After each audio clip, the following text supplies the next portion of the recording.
We in Israel love life. We care for civilians' lives. Our own civilians here, we build bomb shelters to protect them from the missiles of Hamas and Islamic Jihad and Izzeldin al-Qassam.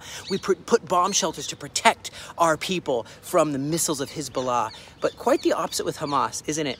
And the Islamic Jihad, they put their people in danger. They do not care for their civilians. I've never seen an army in the history of the world in the midst of a conflict that does what we do to protect their civilians.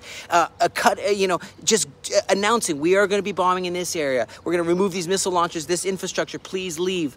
Israel's current military operation as a sergeant major in the IDF, Israel Defense Force, I'll tell you, our military operations in Gaza are restrained. They're targeted, aiming at striking terrorists and their infrastructure while minimalizing, to the best of our ability, civilian casualties. These limited missions demonstrate Israel's respect for ceasefire possibilities, even in the midst of ongoing attacks. But you know what? They're cynically, they're so deceptive. They're liars. I mean, they're murderers. They started this war by doing a massacre, by murdering people, putting babies in ovens, stabbing pregnant women, etc., etc. Okay? They're manipulating the story around ceasefire proposals to make Israel appear like we're some unreasonable aggressor. They accepted their own proposal, which was unacceptable. So, and then they said, oh, Israel didn't accept it, but they cried foul because they conveniently overlooked the proposals that were on the table, that were agreed upon by Qatar, the U.S., by Cairo and Egypt, proposals that were there, and they ignored them completely, but they accepted an unacceptable proposal. What are these games? Like, I mean, they're liars. They're manipulators. They're deceiving. Their real goal is to try to isolate Israel on the international stage. They're willing to endanger their own people and try to bait us into scenarios so their own people will die.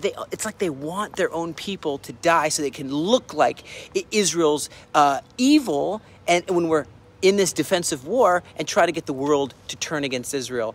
Hey, you know, too much of the media is really playing right into their game, treating a terrorist, a death cult, the Nazi zombie apocalypse that worships death, treating this terrorist organization as though they're a trustworthy source to get their information from and on those campuses. It's really sad, and it's time for the media to take a balanced approach, to look things, to be like journalists are supposed to be, and report in a balanced and true way on what's going on. It's baffling that the United States also would delay a weapons shipment to Israel. You know, it's been a strong American support that has helped Israel through many, many, many years, and it's absolutely vital to Israel, given our shared democratic values, unshakable alliance. We got to bring our people home. There's Americans there in those tunnels of darkness being held right now at the hands of terror, and the U.S. must help Israel to defend itself and our right to defend ourselves. And the constant rocket attacks have done also psychological trauma to Israeli families. Imagine all the animals that are there on the border. They can't live under rocket fire getting bombed. You can't, it's ridiculous to think that kids are peeing their beds. They're what is that called? Sleepwalking into bomb shelters. They hear the explosions. They're so traumatized in Sderot, in all the kibbutzes near the border, and the anxiety and the fear. It's palpable for young children. This is what Israel has had to live with for far too long, and it's enough. It's enough. It's time to end this. The Hamas charter, they tried to revise it a bit, but their charter calls for the destruction, the obliteration of Israel, and their past terror attacks left a trail of bloodshed and destruction. It's a refusal to accept Israel's right to exist. They don't want us to be here at all, anywhere. Palestine, they want the entire thing. Well, that even includes Jordan and Lebanon. I mean, that was the old Roman ruled area of Israel. They called it Palestine. And then, of course, the Turkish, and then, went on, and the British had this name. But what are they saying? They don't even make sense what they're trying to say, and it's just rooted in hatred and intolerance. And Israel's a country that values freedom, human rights.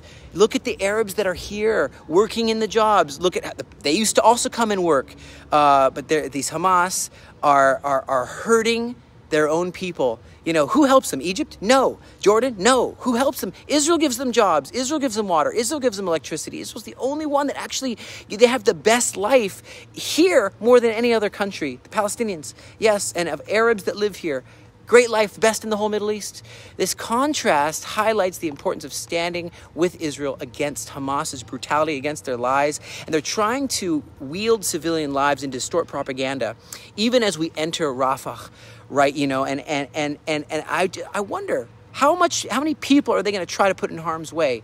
You know, it's a very hard thing. You got to pray for Israel. Israel's committed to defending its people, though, while making every effort to make sure that no civilians. You saw we bought 200,000 tents.